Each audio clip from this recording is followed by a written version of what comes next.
you've all got your coffee and popcorn ready for the next few hours of Hearthstone.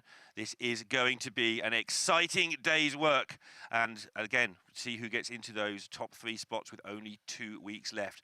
Starting off the show is going to be Swidz and hunterace, both in that middle of that crazy pack that's trying to get. I can't think of ways to word it anymore. It's just insane that it's so close in the middle with 6 players, really not quite sure who's going to come through. You're sure? You think it's going to be RDU and hunterace? Yes. I mean, we actually saw this matchup play out a little bit yesterday with Swidz versus Jarla. hunterace is on a very similar deck to Jarla. And I'd say that Swidz did not play that series fantastically. I think he gave the Warrior a lot of outs to win the game. He certainly did. And also at the end there, he may have had an issue with reading a card, which doesn't help as well in the scheme of things with the Gunspire. I think a lot of people, having seen around various Discords and tweets, also just thought it always went face. I mean, even Swidz himself made a tweet afterwards saying that he thought the series was interesting. In caster terminology, it was a very interesting game. Let's have a look at what he's likely to be doing. The main deck's very standard, so I'd say, apart from the Doomsayer hiding away in there, but it's really what happens with the secondary and tertiary decks that matters. Yeah, so on paper, I think Swidz will have an advantage in this matchup. He has a secondary deck that's built for Warrior. He's got 2 Twilight Drakes, 2 Astromancers. Those cards are very good in a value-oriented game. Acidic Swampoos for Caliber, so he doesn't die. I think that on paper, Swidz has the advantage, but if you look at hunterace's deck summary for his tertiary deck, he's got a big game hunter and a super collider in there. He's got 1 of each as well. I think it's a very smart choice by hunterace to only have 1 of each. They both cost a lot of dust. They do. Yeah. You know, they're both epic, so he just saved 800 dust by not crafting them. So he basically needs to hope that Swidz has like a challenger friend quest. Yeah, so he gets that 80 gold for the packs. Yeah, maybe he can give him 1 back. That's 160, and then he can save up and get himself another super collider. Maybe in the couple coming weeks we'll see 2 of those in his tertiary. So why would you only play 1 of each? The real reason that I can come up with, the logical reason that I can come up with is that if you have only 1-ofs, then your opponent, if they're a good player, is often less likely to play around them. You know, instead of saying, oh, he always has a BGH here, I'm going to play around it, he'll say, oh, there's only 1, so why would I play around it? On the downside, you can't just throw it out there. So if you get your Super Collider and you've got 5 mana and nothing else to do, you can't just plop it onto the board and hope it doesn't get blown up because you haven't got a backup plan. Sure, but you've now got to hold it in case it gets blown up. Specifically with Super Collider, you really often don't do that. It's a card that, like, even if you had 5 mana to play it, you wouldn't, because you get more benefit from it if your opponent doesn't know if you have it or not than if they see it. Yeah. So a lot of times you'll have 5 mana and you'll just say, nope, I'm not playing this. But also with BGH, sometimes you just need a minion on board if you're yes, I think that's a bigger one, where if you have like 2 big game hunters in hand and your opponent isn't doing anything, you've already cleared a couple giants, then it's like, wow, I still really can't play this 4-2. And it's not that easy. I mean, it is pretty easy, but Mage doesn't clear it absolutely trivially. Any health minion in the current Mage build, you don't have that much to do. You can obviously. I think it's important that it doesn't just get pinged. Yeah. But we are into the game. Let's have a look at the primary decks in action first. Again, both pretty standard, I would say, apart from. I mean, Doomsayer is kind of standard, but it's one of the cards you have to highlight, I think. Yeah, hunterace does have 1 Spellbreaker in his main board, and he is not removing that for the Mage matchup. That'll benefit him in games 2 and games 3 when Swidz is looking for like the Twilight Drake openings. And he might need a benefit in games 2 and 3. Swidz on Coin with Mana Cyclone and Giant. So one way or another, he's going to have a hand that does something early on, depending how it unfolds with his first couple of draws. Ooh, hunterace actually gets a pretty good start as well. I like Augmented Elec on the play. I think it's pretty much the best minion that you can play turn 3. And in this matchup, you do want to curve out. Yeah, presumably on the Coin, you prefer the Goblin and Snip, Snap, and try and do the combination, but curving out with Elec into Caliber seems pretty handy. And this is kind of where playing Augmented Elec really benefits you, specifically the Mage matchup. I think in other matchups, it doesn't do enough. Right. You took them out for Vegas. Yes, I did. A much more clean list. What I wanted to do with that deck was just play a Wrench Caliber, and then 2 bombs is pretty much enough to make Blastmaster Boom insane. Yep. You know? Extra bombs at that point is kind of overkill. It's going to be a lesson in Warrior through the day. This game is going to be really tough for him. Despite his great hand, Swidz's hand is developing perfectly. The one thing I will say is that Swidz does not have a way of making Mountain Giant costs.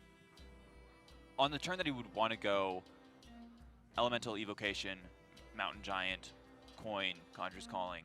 That's a ways away, and if he doesn't play anything for the next couple turns, which he's very likely to do with his current hand, hunterace can actually put a lot of stuff in play. Yeah, hunterace's hand has also developed in no uncertain terms really well. Even the Dynamatic is looking good for the turn that Swidz starts to lay out some minions. That Dynamatic could be key on that turn. This is kind of the hand you want to have as hunterace. I think right now he's missing stuff like Blastmaster Boom, Dr. Boom. Obviously the 7-drops are incredibly good. You don't draw them till turn 7. They're cluttered until then, right? Yeah. Oh, this is very interesting. Wow. You know what's really funny is if you got them in the opposite order, he would have been able to kill the 3/4. What with because you'd have summoned 2 yes. with the Khadgar and then it'd be able to trade in. I believe that's how it works. But because that didn't happen, hunterace is in a nice spot now. Yeah, this Wrench Caliber is looking quite good. Should point out that Swidz got a heck of a lot of midterm value. I'm so confused by what Swidz did there. I really don't understand the logic behind going Mana Cyclone, Conjurer's Calling. I've never seen that play before. I've never seen anyone do something like that before. We did mention a bit yesterday that Swidz traditionally is a much more control-y orientated player. Maybe he's just feeling the pressure of not being able to control a board, which is what he's used to doing. That turn was very strange for me. Because the interesting thing here, the warrior and that turn was so strange. I've never seen that happen before in the hundreds of mage games that I've watched. I've never seen that play. Okay, let's see how it unfolds for him. Maybe he's figured out something that we just haven't. I mean, that's always the reason, right? Swidz is an incredibly good Hearthstone player. And so when somebody like that does something that seems unusual or even potentially wrong, it's always worth keeping an eye on what happens next as to how that would have unfolded without it. But it did seem strange. As we mentioned yesterday, it's actually good that the bomb goes off for Swidz. Yep. Because if Blastmaster Boom comes, you don't want them in your deck. It can turn around if he starts drawing too many and hunterace just pummels you with the 10 attack he currently has, 9 attack he has. I would call it, when you have 4 bombs in deck, I would call it bad to draw a bomb. Because like after a certain point, hunterace is obviously going to be shuffling as many as possible in, right? Yeah. So after 3, it doesn't really matter. Especially when you've got Wrench Caliber up, so it's going to be 5 or 4 next turn. Yeah, So maybe that was Swidz's thinking on the weird turn, is he didn't want this LX sticking around, because one of the ways you lose is just have a lot of bombs in your deck.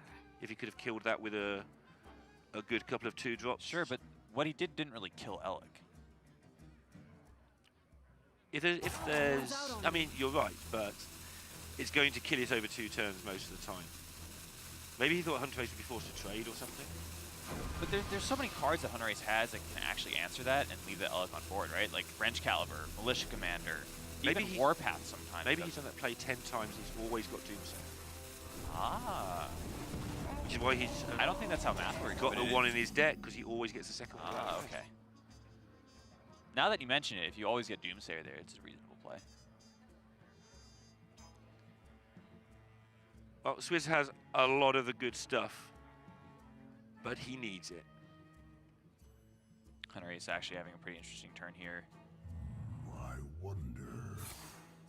Deciding to just play it a little bit slow. Yeah, also hunting for the Boom twins. I mean, you could have gone something like Spellbreaker or Dynamatic here to just develop more onto the board. Maybe even play Omega Assembly to see if there was a mech you could play as well alongside this 3/3. I guess the question is, which way does Spellbreaker force more damage through? If it's on the board as a 4/3, or if it gets to remove a taunt and force some damage through at a later date. All right, well, here's Swidz getting some things. But hunterace could deal with this for a large part. I mean, he can just full clear. He can go Shield Slam on a 7/8, Dynamatic an 8/8. Or do it the opposite way to take 1 less damage, just... Which is probably a good idea. Yeah. Light the fuses!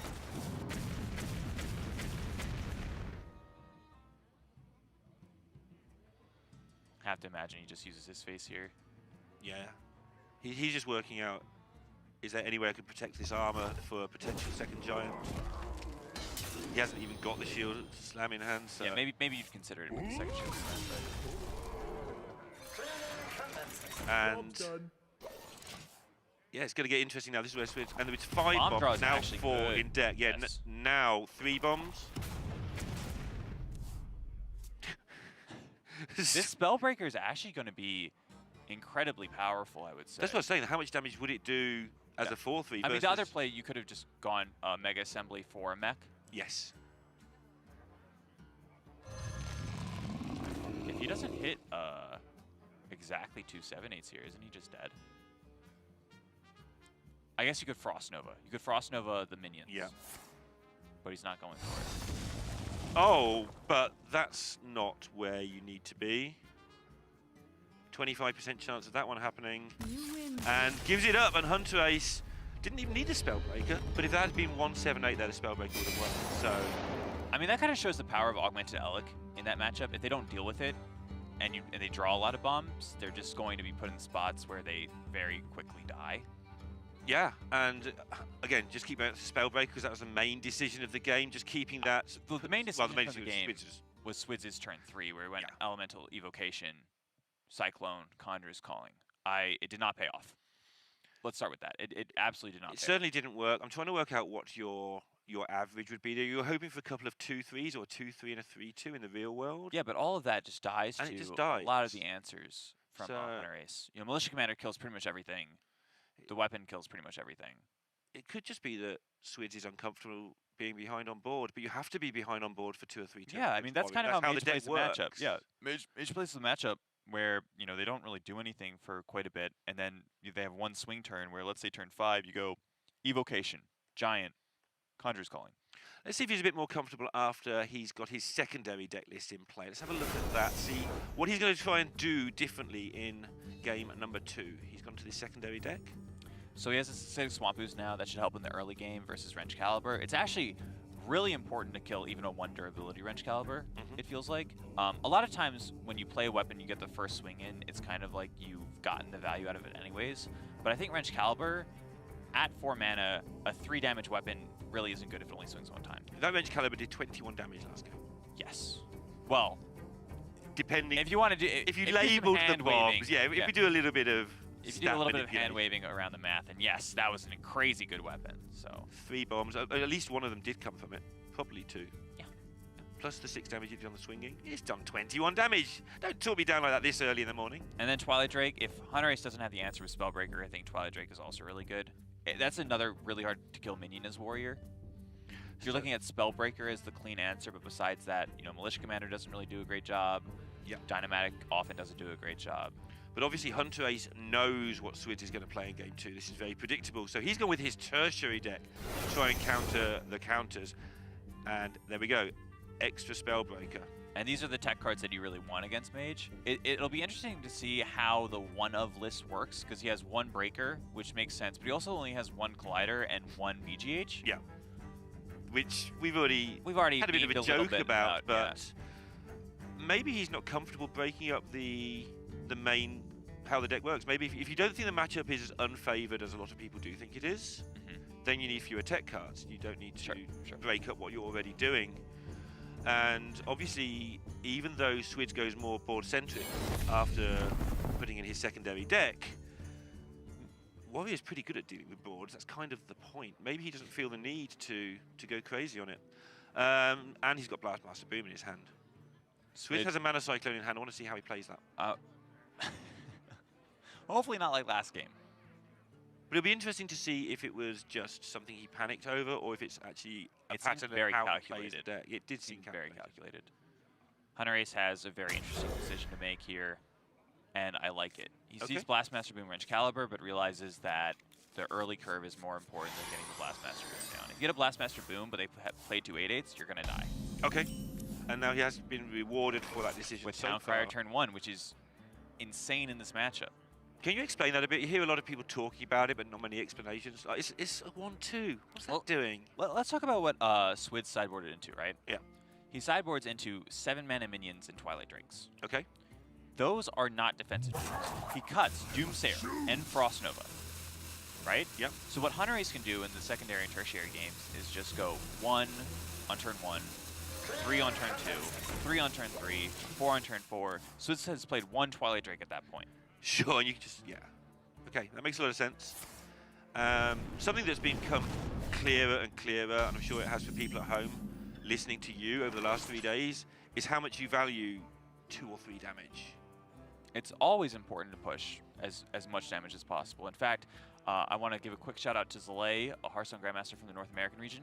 He just posted a video talking about what's important in Hearthstone and in life. Making videos is one of those things. Yeah, well, one of them was just trying to maximize damage as much as possible. Just maximize every single opportunity that you get. It also applied to life as well, but specifically in Hearthstone. He talks about how so many games are decided by 1 or 2 damage, and you want to go back and look at how the games play out and see if there's anywhere where you could have actually gotten that extra damage. But you have to be careful, right? Because Yes. it's easy to get extra damage, but would it have led to more the same amount of damage later down the line, or Sure. did it change? Yeah, that's interesting. And also interesting is hunterace, as you described, getting this board, and it really is putting Swidz on the back foot. That double Twilight Drake is going to be pretty powerful for Swidz. hunterace this time not got the luxury of much armor yet, although it's going to get better with the Turnium Rover. hunterace has a really interesting decision here. Acolyte of Pain seems like the easiest to play minion right now, but you also want to get armor to deal with something like a Twilight Drake, considering you don't have the Spellbreaker in hand right now. Yep. And also planning your coin. You want to play the coin when it is the most effective, like any card. And normally that involves coining on turn 6 into one of your boom men. Yeah, I mean... But that's not happening. You've got a whole bunch of 4-drops. You can use the coin quite effectively now, I would think. Yeah, I mean, coin Chillman Yeti, for example, is still a decent Hearthstone play. A lot of it depends how he wants to trade. Does he want the 2 mana from the Rover, or does he want to go for Militia Commander and just occupy the board? So that's better into the Twilight Drake next turn. Yeah, and not needing to push face because he wants to get that 2 armor to try and help his shield slam get bigger and bigger so he can deal with emergencies better. Breaker off the top would be great for hunterace, but I don't think he's complaining even if he doesn't get it. And this is something that I want to bring up. Look at how the board is shaping up for hunterace. He has a 4-1, a 1-1, and a 2-1 at the end of this turn. Those are all minions that Swidz desperately wants to ping, but he only gets the opportunity to kill 1. Sure. So the way hunterace is playing this out is he's kind of overloading Swidz's resources. And making the mage play cards is really important. It kills their mountain giants, it makes the Twilight Drake smaller, and all the side effects. The Mana Cyclone gets worse, so the mage can't afford to just deal with your stuff. I mean, it just comes back to how swing turns work in Hearthstone. If you play your stuff, you know, turn after turn, a lot of times your opponent can just use resources like mana, specifically mana. You know, you free up a lot of their mana, just kill stuff. Okay, you play 1 minion this turn, I use my mana to kill it. You play a minion next turn, I use my mana to kill it. But if you play all of your stuff on 1 turn, suddenly it becomes a lot harder for them to actually deal with it effectively over that 1 turn. And I feel that's something that Hearthstone players, even the best ones, only really started to understand well maybe 18 months ago with how to play sort of Druid against Warrior, for instance. Sure. Where if you weren't careful, you started just playing big minion, like you say, it gets killed. You play big minion, it gets killed. So you start saving all your mana gain and your cheap stuff, and then you just go, okay, here's some pretend minions, kill those, and now I'm going to swamp here in one go. Sure. And I think it's something that wasn't investigated until quite relatively recently. And it's a very big deal.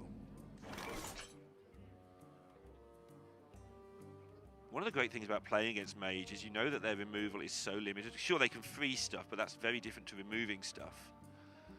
And you can just gradually apply the pressure like hunterace is doing here. And like you say about turn 1, this Eternium Rover's done all sorts of work already. Just by being there. Specifically the armor. Yeah, with shield slam, as well as the fact your opponent's trying to kill you. You're setting up to actually deal with the Mountain Giant pretty effectively here.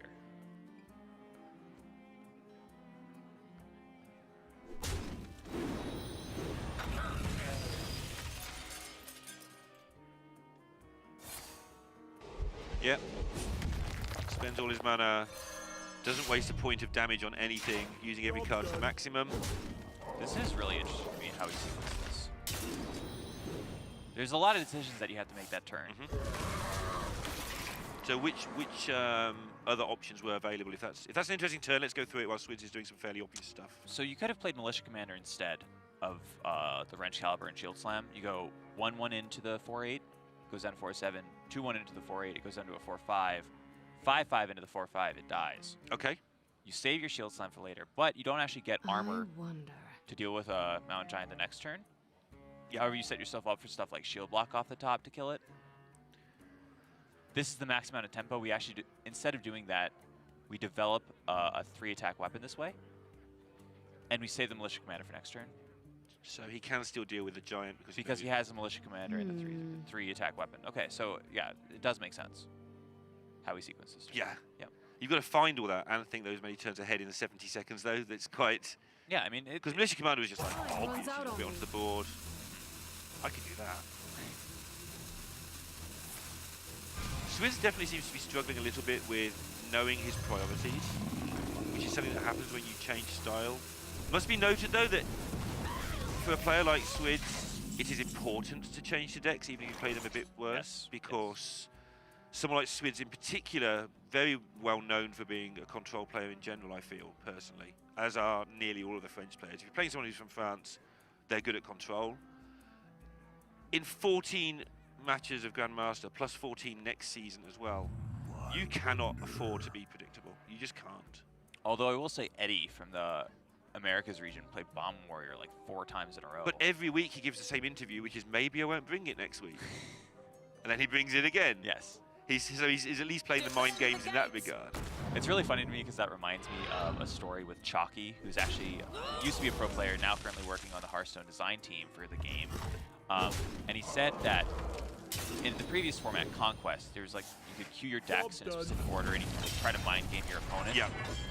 You know, you'd say, oh, if you queue this, I'll queue this, but then you could queue that, so I should queue this instead. And then people kind of came to the conclusion, oh, that's a lot of work. I'm just going to randomize my outcome. You know, because that can't be mind games. And then he queued Druid 7 times in a row. Yeah. Yeah, I know that every interview you have with a pro player, they, back in that format, will tell you, I have to tell you that I randomize it, even if I don't. Yes. Yeah, because if people catch on to that, then... Yeah. Yeah, it's really funny. Behold the tools That's a lot of of bananas. creation. It's also a very convenient Antonidas. Not necessarily immediately. In terms of killing a warrior, getting a lot of fireballs, as long as you don't do it now, as long as you're still trying to get bored and stuff beforehand, you can make it so the warrior just dies. Well, I mean, look at how hunterace's life total is. He's at 23 right now. It's actually fairly low in this matchup. He doesn't have Dr. Boom. He doesn't have Shield Lux. Swizz's game plan could easily just be, oh, if I draw a Sorcerer's Apprentice, make 5 fireballs, I just win the game. Yeah, Swizz's life total is also getting a little bit low. Sure. But he's fine for now. It depends what your opponent's doing. I mean, obviously, if your opponent now plays Blastmaster Boom or you're in trouble. Dr. Boom, you're in trouble. But he's not playing that because it's not in his hand. It's always awkward to play a card. Specifically Blastmaster Boom. I don't think you're in trouble against Dr. Boom. I think you're actually pretty happy to see that card.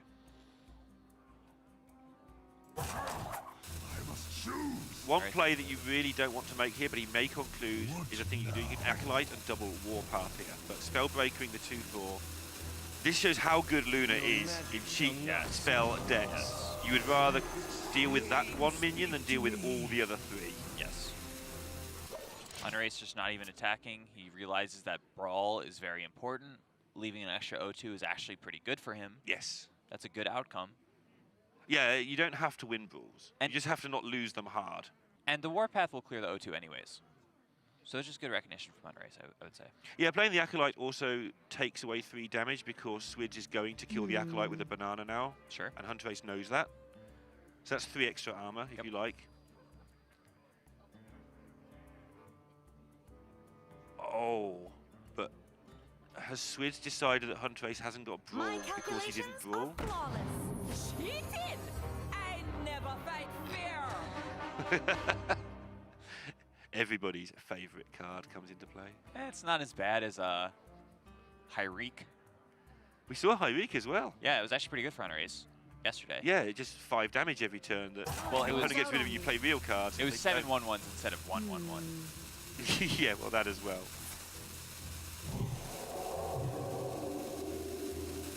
Swidz not going face. Oh, hunterace picks up a second brawl. Swidz is going face. Let's go. But suddenly, hunterace, although he's got nothing to do for a while, if your opponent hasn't got Antonidas and a bunch of one-drops in their hand, a bunch of bananas, You're looking pretty good. you're looking pretty good. Unfortunately for hunterace, that is the situation. So, not looking quite so good. What now? Hunterace just has to choose whether killing the O2s before the brawl is worth it. You know, maybe the game is at a point where you need your Spellbreaker to live, and that optimizes the chance. However, it also increases the chance that a very drastically bad outcome occurs. Yeah, so he's got to decide how the middle outcomes work for him. And maybe he just feels that I only win this if Spellbreaker wins the brawl, for instance. Sure. Oh, he's just not even going for it. Saying Warpath is better. It's a guaranteed clear this way. Okay. You can't really fit in an armor up as well here. But maybe you do because you'd rather have a 2-2 for a brawl later. Or a 2-1 for a brawl. Interesting. That's like an interesting little... Yeah. Well, the game goes pretty crazy right about, I was going to say now, but Swidz hovered over it and changed his mind temporarily. You require my assistance? This is such a lovely turn, even apart from the fact he's going to get game-winning number of fireballs in hand. The rest of the turn just pans out really nicely for him as well. I think this is a very smart play by Swidz. Instead of just going double banana on his Antonidas, he realizes that could get big game huntered. Yeah. Just plays a single one. Yeah, and although that's fairly straightforward, after a couple of mechanical slips yesterday, it's nice to see Swidz thinking clearly. I mean, it's just something that you can easily forget. You Oh, know, yeah. You don't normally think, oh, Antonidas can get big game huntered, so... What do I need to do? I need to play all my spells as quickly as possible, draw a load of fireballs, play a Mana Cyclone, win the game. Oh, my Antonidas is dead. And I actually really wanted a 6-8 on the board. That would have been nice. You know what's really interesting here? I want to use the elemental invocation, or I want Swidz to use the elemental evocation for a fireball, but I don't think he should actually play the Mana Cyclone. Okay. Because how do you deal with this 6-8? Yeah, I think it gets better over time. Yeah, okay, even not using the elemental evocation sounds totally great. So go through that more clearly, because I understood it, but for people at home who maybe think this is a bit weird. So, obviously, if you played the elemental evocation last turn, you should have got your spells. But we're in Swidz is in a spot now where he has a lot of value. Going for or he doesn't have a lot of value, so going for the Mana Cyclone now for only a couple spells is just worse than the possibility of going Ray of Frost, Ray of Frost, Ray of Frost, Banana, you know, just a ton of stuff at once, because that gives him an actual reload opportunity. And it also had the side effect of forcing hunterace to have to play the Devastator and take a 50-50 on the Yes. ball, or he just loses on the spot. Which hunterace wins, which is great for him. But now he's still got the reload with the Mana Cyclone anyway. Exactly. Not many bombs in Swidz's deck either. He's not gonna get bombed out of this one in a hurry. hunterace really having to hold in there, not just for the Mad Genius, but also for some blast shields if he's going to get through this one. This is maybe where I think playing the Elemental Evocation for another Fireball may have come in handy. Oh my goodness. That's the good one. How does it go? That's a huge draw. I can't do it, but I thought I'd give it a go once in my life, and now I'm there live in shame for the rest of it. Okay, everything changes now. Because now fireballs aren't going to get it done. Swidz has no board presence. That is a great hero power here as well. Pretty much everything that developed on the board, or even Blast Shield, was good. Job done. That's the thing with everything apart from Zap, and even Zap's good in this matchup. The hero powers are usually pretty good. I guess the one that does 1 damage to everything can be a bit feeble. I think that they're pretty good when you're the aggressive game plan, because Zap suddenly becomes a good tool to actually out-aggro people, and then Blast Shield lets you survive long enough for bombs to kill your opponent. But also, when you're playing defensively, there's really only a couple good outcomes. But also, you have more time to get those outcomes. Sure. If that makes sense. So people have managed to build the decks around Boom, and I don't think it's been a conscious effort for that to happen. It's just refining things that work over thousands of games of Hearthstone, you end up things synergize better more naturally over time. It doesn't take too long to realize that Omega Assembly plus Dr. Boom is a good Yeah, combo. sure. You know. But to realize that certain playstyles favor all 5 hero Yes. powers is something that isn't immediately obvious. I think Bomb Warrior is a deck that benefits greatly from Dr. Boom. But that's also kind of how the deck is built, right? Or even benefits more greatly even than usual. Then Control Every Warrior. deck benefits from Yes, Dr. Boom. Sure. I feel like it's a bit forced in Control Warrior, Dr. Boom, just because of its power level. Yeah. But in Bomb Warrior, it feels like a very natural fit. That makes a lot of sense to me. And also what makes a lot of sense to me is that hunterace is going to win this game of Hearthstone quite often, but things like maximizing your Ziliax here are still really important. You can just hit your opponent in the face for damage and try and win the game, or you can be safe and try and heal for 9 in a few turns' time. You want If to you hit hit people your in the opponent face, in the face, they have less health. they have less health. As the people across the pond would say. Yeah. Here in America, we say life. I actually think the Do the tutorial again, young man. yes, I think the And we'll see official who- word is health. People in EU have no life. Oh, I love that fuse thing. Same over here, buddy. You have no health. Yeah. There we go. That's a bit cheeky. That's a multi-layered joke right there. Yeah, there's way too much going on in there. I probably overstepped the bounds. I probably won't see you next week now. It's good while it lasted. That worked. Is that a witch win imp? Yeah. Believe. When it dies, it gives a random friendly minion plus 2 HP. So I don't think Hunterace was expecting to own a 0-3 frog at the end of next turn, but it's a position he might be in. How many more European terms can you fit into this broadcast? What, without bad things happening to my career? Probably not many. Luna's Pocket Galaxy. Still quite good. Yeah, it all looks alright. Time runs out on me. However, time is running out, not just on this turn, but on the game for Swidz at the moment. And this is where things start to go badly, where the mage can't use its spells aggressively and is constantly just removing to stay alive. I mean, even with the Clockwork Goblin pickup, there's just constant pressure here. Yeah. You don't, I mean, when your opponent's on 11 and has no healing in their deck, anything that has any sensible amount of attack stat is just going to be a massive threat. Swidz will probably stay Okay, alive with this then. Flame Strike that he got off Mana Cyclone. I imagine Hunterace is going for, you know, a board-centric play here. That's what his hero power does. That's what his hand does. Swidz is at a low life total. Don't even think he's too unhappy to see a Flame Strike from Hunterace's position. Yeah, he's... The interesting thing when your opponent draws so many cards with Mana Cyclone is you can start to play round cards like that. If they only draw 2, you just go, okay. Hasn't got Flame Strike. That's why he's not just thrashing the Goblin out there as well. I mean, even playing around, like, even playing into Flame Strike is kind of playing around it, because you're forcing Swidz to do it, which means he's using 7 mana to do relatively nothing in terms of proactive. Yeah, what are you going to do with 3 mana? You might be able to get a Mountain Giant down. You don't care if he does. Yep. Just big game hunter it. He even doesn't play the Clockwork Goblin, still playing around that Flame Strike. Yeah, the amount of health he has on his minions is also kind of playing around it because, okay, Sure. they all die, but they've already taken chunks of damage anyway. They're doing other jobs. An important thing is that the Weaponized Pinata can't be pinged right now. That's the most threatening minion on the board. If Swidz could ping that, then I think his line would easily deviate from Flame Strike. But with how the board looks, that's not as easy of an option to take. It's very hard to see how Swidz can get to a position now where he can win the game. He needs to not die for the longest time and then go Mountain Giant into Calling. Grom. And Warpath. This could just be lethal. If he goes for it, it is. Basically. This could just be lethal. So, what is the punish if this is Vaporize? If Hunterace plays the Grom first, he will know without a doubt that he Yes. is lethal.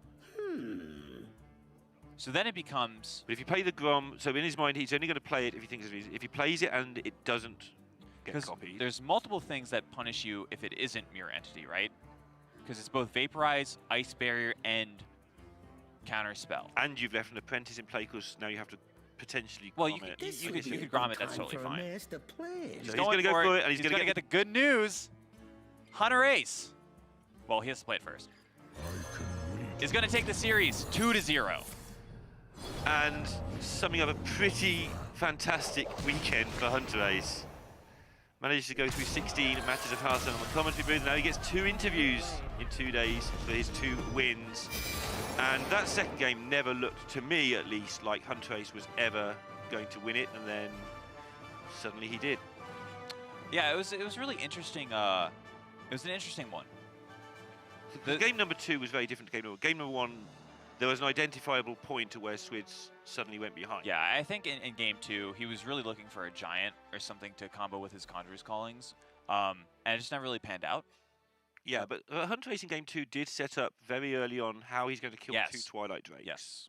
I think that's important to note because, you know, there's a lot of ways you could have used your Shield Slam, and he plays for an aggressive tempo line that at first it was like, does this make sense? And then when you go through all of the iterations, and you're like, oh, he has the Militia Commander now, so he can deal with both the Giant and the Twilight Drake if the second one comes down. And that snowballed through into forcing Swidz onto the back foot, despite Hunterace being like, of course, yeah, he did draw Dr. Boom when he needed to. But you're allowed, it was 15 cards deep, you're allowed to draw it. At some point, you draw your good cards. You're allowed to draw your cards you put in your deck. But we are going to have a chat with Hunterace, the world champion himself, and see how he's getting on today. He looks wide awake and fresh as a daisy. Hunterace, how are you doing, man? I'm doing great. How are you guys doing? We're doing pretty good. Yeah, no. And so, where to even start? How's your last 3 days been altogether, including this game? It's been pretty turbulent. It's been a lot of casting, and it's been pretty tiring. It's a totally new experience for me, so it's been very cool though. I feel like I learned a lot from casting, and it really puts the game into a different perspective because I get a lot of caster vision, but at the same time, I'm very much trying to justify all of the players' plays. So I'm trying to like look for different scenarios and what goes into the player's mind all the time. And at the same time as I get getting very tired, I'm also feel like I'm getting a lot of knowledge from doing the casting. That's interesting. The world champion's still learning as you go. Regarding the 2 matches this week, can you just give us a bit of insight into why you chose to bring Warrior? When it came to bringing Warrior, I didn't really want to bring it initially, but I felt that it was just a solid deck all around, and I was a bit too vulnerable with Mage right now because it's the deck that I'm most predictable to bring because I've been very openly about how I'm liking Mage, and I just wanted to swap it up a bit, and I felt that Warrior was in a pretty good position against what I thought my opponents were going to bring, so I ended up with Warrior this week, and it turned out pretty well. Even though I didn't really hit the matchups I wanted to hit, it went okay for me, so I'm happy about it. How long is your flight home tomorrow? I'm not sure if my flight is actually tomorrow, so I'm not sure, but it's very long. It's up to 20 hours when I'm flying home, so it's long travel.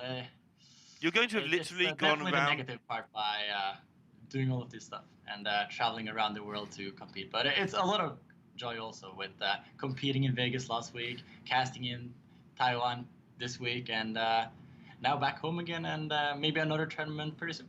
Yeah, I think for the first time ever, someone says they're traveling around the world. You literally have traveled in a circle around the world the last 3 weeks in the same direction until you get back home. Yeah, literally.